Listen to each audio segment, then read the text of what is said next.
मैं राहुल कुमार, स्वागत है आपका वरण्यम एजुकेशन के इस यूट्यूब चैनल में। आज के इस वीडियो में आपको बताएंगे बेल्ट्रॉन डाटा एंट्री ऑपरेटर का प्रीवियस ईयर क्वेश्चन, जो कि 17 तारीख 12वां महीना 2019 का ये पूछा हुआ क्वेश्चन है 9 से 10 वाला शिफ्ट का। इस वीडियो में हम जितने भी चीज़ें बताएंगे, चाहे वो MS वर्ड का हो या फिर MS एक्सेल का हो या फिर पावर पॉइंट का हो, तो ज़्यादातर क्वेश्चन को हम प्रैक्टिकल करके भी कोशिश करेंगे कि उसे आपको बताएं और वो फंक्शन कहाँ पे होता है, कैसे लागू किया जाता है, वो सारी चीज़ें। तो चलिए हम स्टार्ट करते हैं। वीडियो स्टार्ट करने से पहले आपको बताते हैं कि अभी तक अगर आप मेरे चैनल को सब्सक्राइब नहीं किए तो चैनल को सब्सक्राइब कर लीजिए, क्योंकि यहाँ पर आपको MS Word, Excel, PowerPoint और फार्मूला, शॉर्टकट की से रिलेटेड बहुत सारे क्वेश्चन और बहुत सारे वीडियो ऐसे भी हैं जिससे कि आपको उसमें कुछ सीखने को, कुछ जानने को मौका मिलेगा। तो इस चैनल को सब्सक्राइब कीजिए। और चलिए सबसे पहला नंबर क्वेश्चन स्टार्ट करते हैं।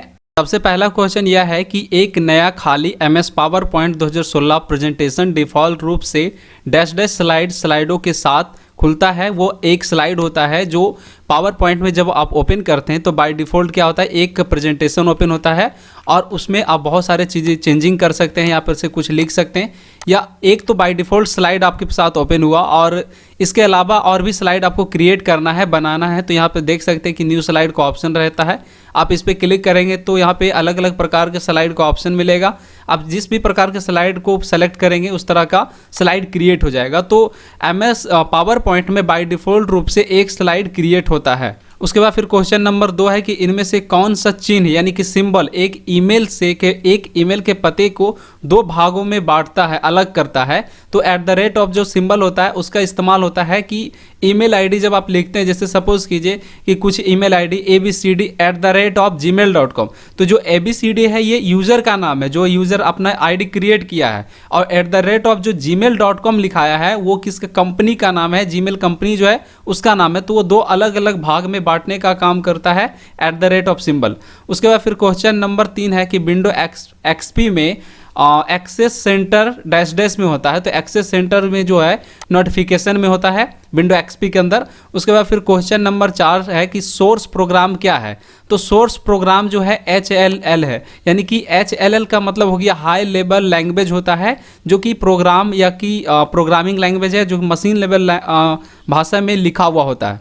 फिर क्वेश्चन नंबर 5 है कि आप अपने कंप्यूटर से सहेजी गई तस्वीर को यानी कि फ़ोटो को एक्सेल में अगर आप लाना चाहते हैं, अगर जैसे आपके कंप्यूटर में बहुत सारे फ़ोटोज़ हैं, अगर आप उस फ़ोटो को MS एक्सेल के वर्कशीट पे लाना चाहते हैं तो इसके लिए कौन से स्टेप को फॉलो करना होगा। तो इसके लिए यह है कि आप सबसे पहले नंबर आप इंसर्ट पे जाइए। इंसर्ट पे क्लिक करने के बाद आप एक उसमें पिक्चर नंबर ऑप्शन होता है उस पर क्लिक कीजिएगा। इसे प्रैक्टिकली आपको देखना चाहिए। तो इस क्वेश्चन को प्रैक्टिकली दिखाने के लिए आप जैसे देख सकते हैं कि एक्सेल ओपन कर लिए हैं, और एक्सेल ओपन करने के बाद आप यहाँ पर से इंसर्ट फंक्शन भी देख रहे होंगे।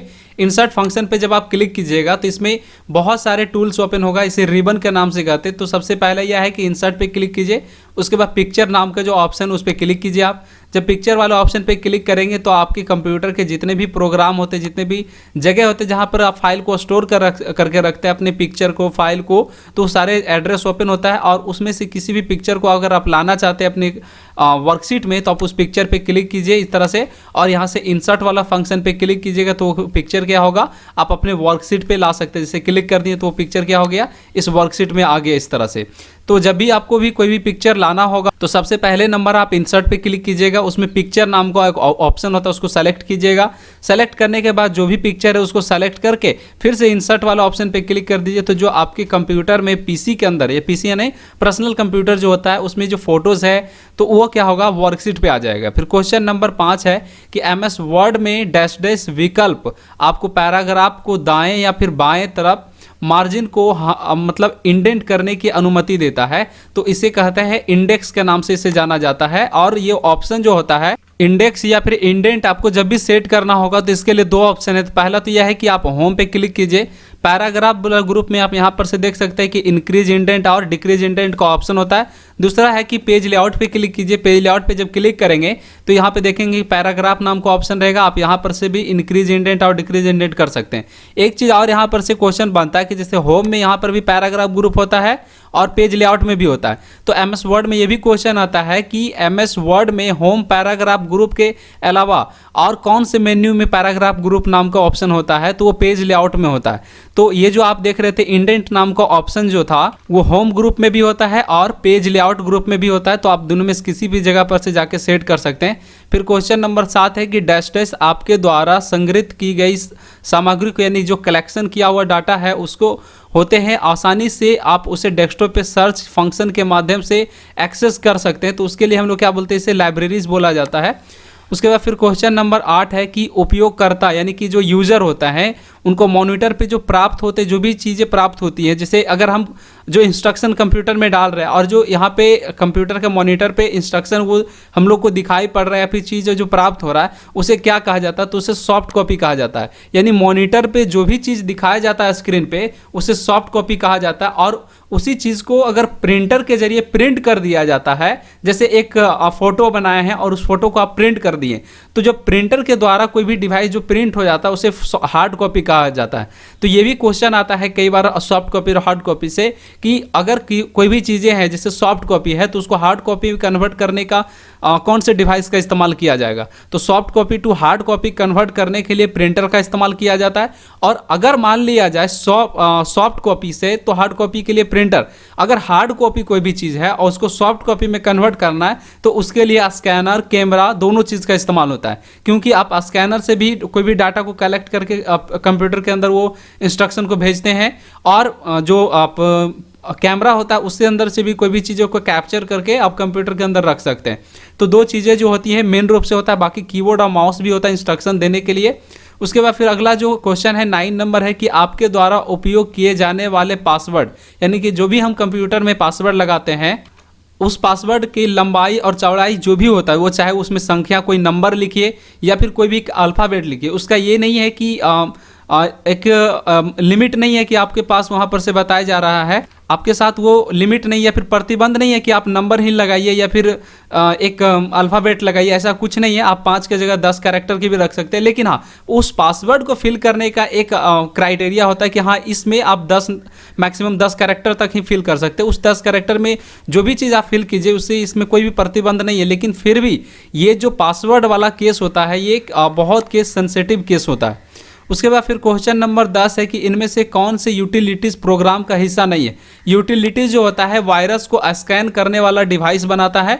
तो ये इसमें जो बूटिंग देख रहे हैं तो बूटिंग क्या है, वो यूटिलिटीज़ का नहीं है ऑपरेटिंग सिस्टम, ये भी ऑपरेटिंग सिस्टम का पार्ट। क्योंकि बूटिंग क्या है, ऑपरेटिंग सिस्टम के अंदर जाता है। जब कंप्यूटर ऑन होता है तो आप कई बार देखे होंगे एक ब्लू स्क्रीन या ब्लैक स्क्रीन बनता है, उसमें बहुत सारे डिजिट लिखाता है और नंबर या फिर अल्फ़ाबेट लिखाता है, तो उसी को बूटिंग कहा जाता है। यानी कंप्यूटर स्टार्ट होने से पहले जो स्क्रीन पे जो चीज़ें होती हैं, जो घूमता है, प्रोसेस होता है, उसी को क्या कहते हैं, बूटिंग कहा जाता है। फिर क्वेश्चन नंबर 11 है कि डैश डैश कस्टम मेल बनाने के लिए प्रयुक्त एमएस वर्ड का शक्तिशाली विशेष क्या है। यानी कि अगर आपको एमएस वर्ड में अगर एक मेल की तरह बनाना है, मेल जैसे ईमेल से बनाया जाता है उस तरह से मेल बनाना है, तो एमएस वर्ड में सबसे शक्तिशाली ऑप्शन का नाम क्या है उसे, या फिर विशेषताओं की क्या नाम है, तो उसे मेल मर्ज के नाम से जाना जाता है। मेल मर्ज का काम होता है जैसे अगर आप कोई एक लेटर बनाए, कोई एक डिज़ाइन बनाए और उसके बहुत सारे लोगों को पास आपको उसको एक साथ शेयर करना है, तो उसके लिए मेल मर्ज बहुत बेस्ट ऑप्शन है। जैसे ईमेल होता है उस तरह से इसमें भी आप मेल को एक साथ कई लोगों के पास भेज सकते हैं, मैसेज, इनवैल्प, इस तरह से चीज़ों को। फिर क्वेश्चन नंबर 12 है कि आप MS एक्सेल 2016 वर्कशीट पर संचालित पृष्ठ संख्या यानी कि पेज संख्या, ऑटोमेटिक पेज संख्या को अगर उसमें दर्ज करना है तो इसके लिए कौन से तरीके या फिर कहाँ पर से ये चीज़ सेट किया जाएगा। तो इसके लिए सबसे पहले 2 ऑप्शन इसका होता है। पहला ऑप्शन तो होता है कि पेज लेआउट पे आप क्लिक कीजिए। पेज लेआउट पे जब जाएंगे, MS एक्सेल में पेज लेआउट जो होता है एक मेन्यू का नाम होता है, जैसे होम इंसर्ट होता है, उसी तरह से यहाँ पे पेज लेआउट ऑप्शन देख सकते हैं। पेज लेआउट ऑप्शन में इसमें आपको सेटअप पे जाना है, यहाँ पे देख सकते हैं पेज सेटअप ऑप्शन दिया हुआ है। तो इसके लिए यहाँ पे एरो एक बटन बनता है, उस पर आपको क्लिक करना होगा और जब इस पर आप क्लिक करेंगे तो यहाँ पर से देख सकते हैं पेज मार्जिन, उसके बाद फिर हेडर फुटर। तो इसी हेडर फुटर ऑप्शन से भी कर सकते हैं, या तो फिर जब हेडर फुटर में आना ही था तो आप इंसर्ट वाले फंक्शन में भी क्लिक करके यहाँ पर से देख सकते हैं कि हेडर और फुटर का ऑप्शन दिया हुआ है, और आप जब इस पर क्लिक करेंगे तो पेज को डिवाइड कर देगा, यानी कि वर्कशीट को डिवाइड कर देगा पेज तरह का। आप जिस भी मतलब एरिया में रखना चाहते हैं, जैसे हेडर में 3 पार्ट ओपन होता है, तो आप ऊपर में क्लिक किए, आप यहाँ पर से देख सकते हैं कि पेज नंबर का ऑप्शन दिया हुआ है, तो आप इस पर एक बार क्लिक कर दीजिएगा तो पेज नंबर 1 आप पेज नंबर 2 इस तरह से करके वो क्या होगा कि लिखाते जाएगा, और वो अलग अलग तरह का पेज, मतलब जैसे जैसे पेज आगे बढ़ते जाएगा उसी तरह से उसमें पेज नंबर डिफरेंट होते जाएगा। आप यहाँ पर से पेज नंबर आपको टाइप करना होगा, और जो भी चीज़ आप टाइप कीजिएगा वो एक सीरियली आपको, जैसे देख सकते हैं कि यहाँ पर पेज नंबर 1 आ गया, और अगला पेज जब जाइएगा अगले पेज पर तो उसमें क्या होगा, पेज नंबर 2 लिखा जाएगा। आप जैसे देख सकते हैं इसमें अगर हम कुछ लिखे तो यहाँ पे पेज नंबर 2 लिखा गया। तो इस तरह से क्या होगा कि ऑटोमेटिक एक पेज फिर 2 पेज, आप जैसे जैसे काम करते जाएंगे वैसे तरह से। और जब इस वर्कशीट को आप प्रिंट कीजिएगा तो उसमें क्या होगा कि प्रिंट में वो पेज नंबर आपको हेडर या फिर फुटर में जब आप सेट किए हुए हैं तो वहाँ पे शो करेगा, चाहे अगर हेडर में किए तो हेडर में शो करेगा, और अगर फुटर में सेट किए हैं तो आप फुटर में शो करेगा। उसके बाद फिर क्वेश्चन नंबर 13 है कि MS एक्सेल 2016 में इनमें से कौन से वैध डाटा नहीं है। तो इमेज जो है इसका वैध यानी कि वैलिड डाटा नहीं है। आप MS एक्सेल में कोई भी डेट और मतलब टाइम लिखते हैं, यानी कि दिनांक लिखते हैं, कोई भी तरह का टेक्स्ट आप टाइप कर सकते हैं, नंबर टाइप कर सकते हैं, लेकिन इमेज उसका बाय डिफ़ॉल्ट या फिर वैलिड डाटा नहीं होता है। बट उसमें इमेज भी लाया जा सकता है, ऐसा नहीं कि नहीं लाया जा सकता है, एक्सेल में इमेज भी लाया जाता है। और इमेज लाने का तरीका 2 है। एक तो यह है कि आपके पास जहाँ पर भी फोटो और फाइल रखा हुआ है उसको कॉपी कीजिए और एक्सेल ओपन करके उसमें पेस्ट कर दीजिए, पहला ऑप्शन ये है। दूसरा ऑप्शन यह है कि आप इंसर्ट में जाइए और उसमें पिक्चर नाम का ऑप्शन है, उस पर क्लिक करके आप कोई भी पिक्चर को सेलेक्ट कर सकते हैं। क्वेश्चन नंबर 14 है कि by default the text entry, अगर आप एक्सेल में कोई भी टेक्स्ट लिखते हैं तो एंट्री करते हैं, तो MS एक्सेल के अंदर अगर 2016 चला रहे हैं तो, या फिर 2017 से लेकर 16 तक कोई भी सॉफ्टवेयर चला रहे हैं तो सब में ये काम करेगा। और ये सब पे आधारित क्वेश्चन है कि by default the text entries in MS Excel 2016 are dash dash, उसके बाद अलाइनमेंट में एंट्री होगा।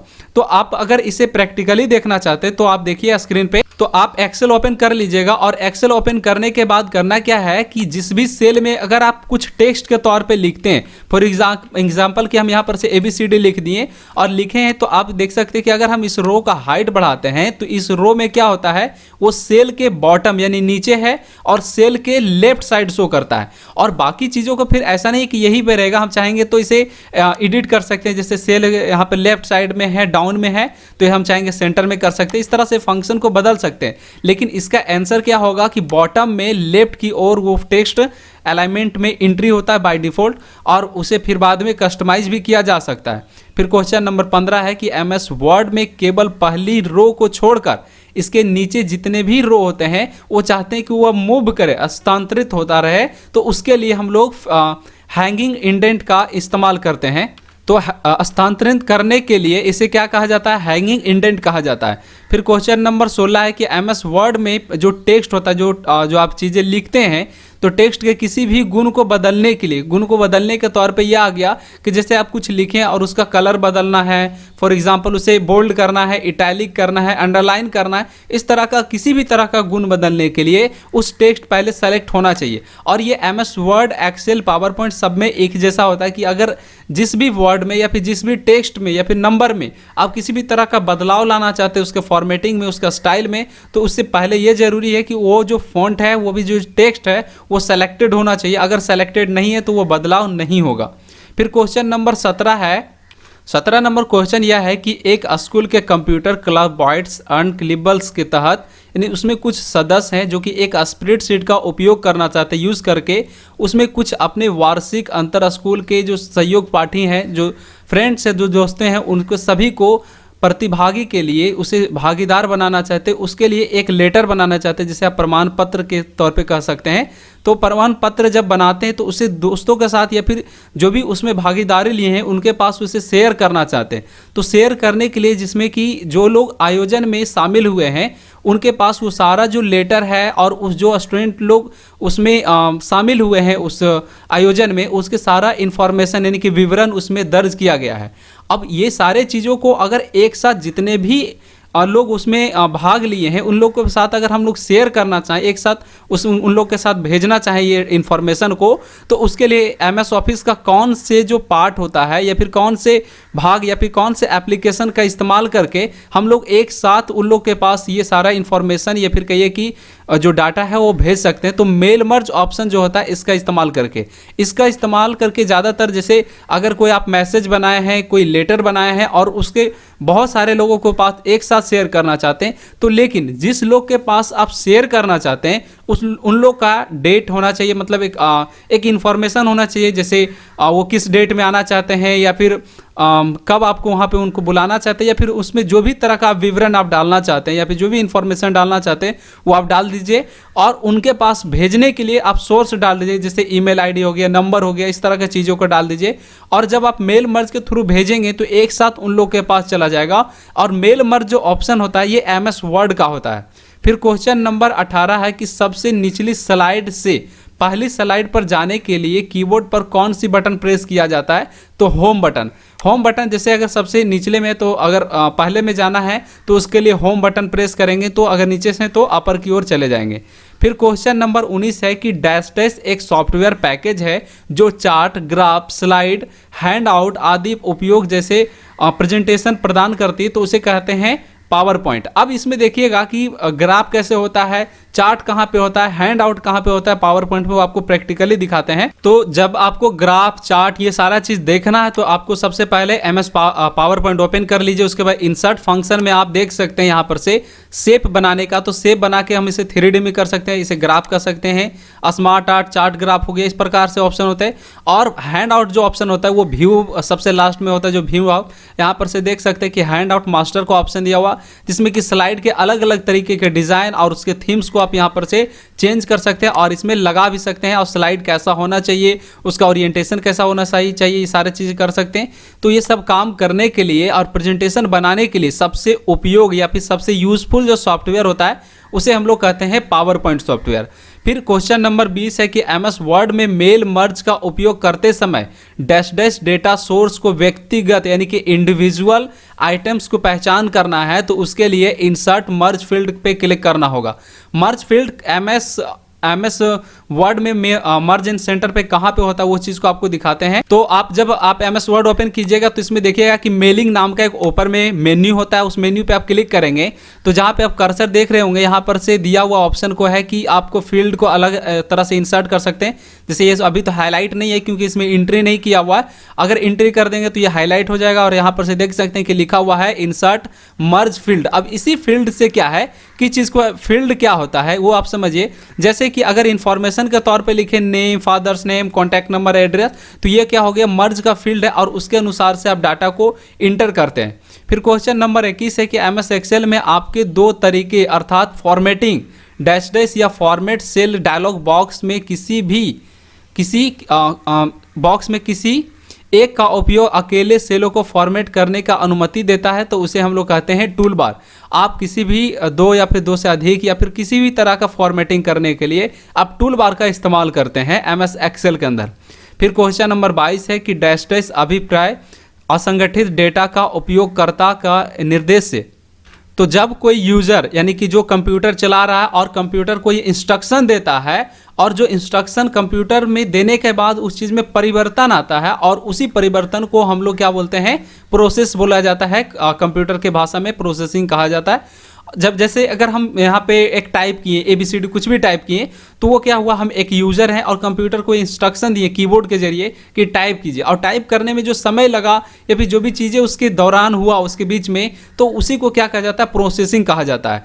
उसके बाद फिर क्वेश्चन नंबर 23 है, क्वेश्चन नंबर 23 है कि when you open a new blank workbook then cell column and rows are set off, यानी कि जब आप एमएस एक्सेल में कोई भी वर्कबुक ओपन करते हैं तो उसमें बाय डिफ़ॉल्ट रूप से कॉलम, रो एंड सेल क्या होता है पहले से इंक्लूड होता है, तो इसका आंसर क्या होगा, 2 नंबर होगा।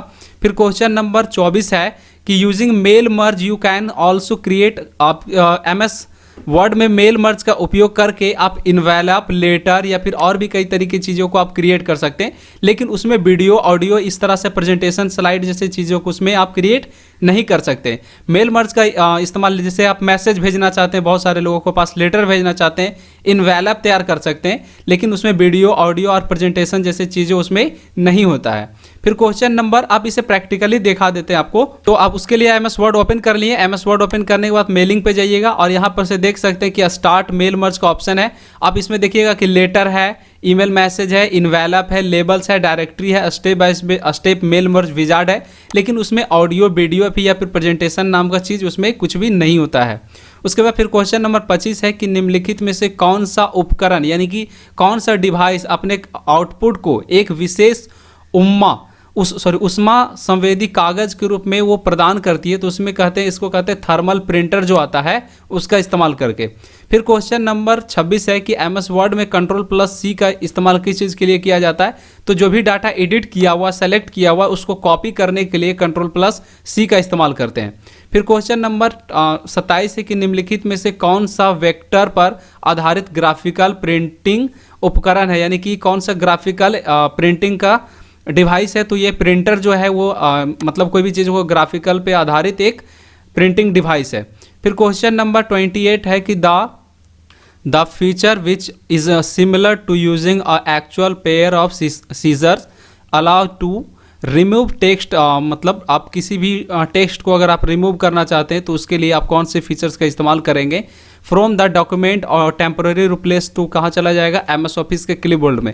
यानी कि अगर आप किसी भी टेक्स्ट को कट करते हैं, आप किसी भी टेक्स्ट को जो सेलेक्ट करके अगर आप कट करते हैं तो एमएस ऑफिस के जो क्लिपबोर्ड होता है उसमें वो जाकर रह जाता है और आप उसे फिर पेस्ट वाला ऑप्शन से उसे आप पेस्ट कर पाते हैं।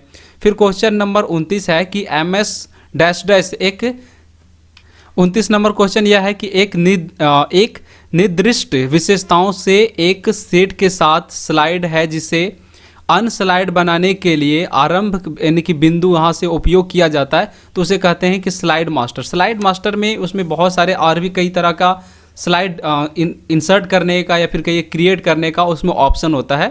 फिर क्वेश्चन नंबर 30 है कि which of the following is not a type of chart in MS Excel 2016। तो इसमें कस्टम चार्ट नाम का कोई भी चीज़ एमएस एक्सेल 2016 में नहीं होता है। पाई चार्ट होता है, बार चार्ट होता है, एरिया होता है, इस तरह के कई प्रकार के चार्ट होते हैं, बट उसमें कस्टम चार्ट नाम का कोई भी फंक्शन नहीं होता है। अगर आपको ये वीडियो पसंद आया हो तो वीडियो को लाइक कीजिए और चैनल को जरूर सब्सक्राइब कीजिए और वीडियो में कमेंट करके जरूर बताइए कि वीडियो आपको कैसा लगा। और पूरा वीडियो देखने के लिए आपको बहुत बहुत धन्यवाद। इस तरह का और वीडियो देखने के लिए आप हमारे चैनल से जुड़े रहिए और चैनल को जरूर सब्सक्राइब कीजिए।